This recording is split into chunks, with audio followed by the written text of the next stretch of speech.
सध्या सोशल मीडियावर पुण्यातील हडपसरमधील एक व्हिडिओ व्हायरल होतोय, ज्यात एका जोडप्यानं वाहतूक नियमांची अक्षरशः मर्यादा ओलांडली आहे।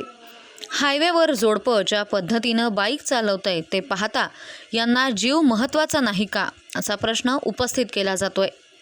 कारण हे जोडपं बाईक चालवताना वापरत असलेली पद्धत आणि मार्गिका अतिशय चुकीची असल्याचं दिसत आहे। हा व्हिडिओ पाहतानाही भीतीदायक वाटतो, कारण चुकूनही एखाद्या वाहनाची धडक बसली असती तर भीषण अपघाताची घटना घडू शकते।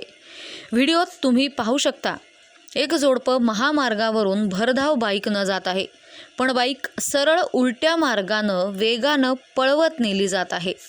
महामार्ग असल्यानं समोरूनही वाहने वेगानं येत आहेत, मात्र जीवाची पर्वा न करता ते जोडपं या सर्व वाहनांतून रस्ता काढून वेगानं उलट दिशेनं पुढे जात आहेत। यावेळी एकही चूक जीवावर बेतू शकली असती, मात्र त्याची पर्वा न करता बाईकस्वार आरामात जाताना दिसतायत। धक्कादायक बाब म्हणजे बाजूनं एक RTOची कार देखील पास होते, मात्र त्यांचंही या प्रकाराकडं लक्ष गेलं नाही। त्यामुळं अनेकांनी हा व्हिडिओ पाहिल्यानंतर पुणे पोलीस आहात कुठे असा संतप्त सवाल उपस्थित केलाय।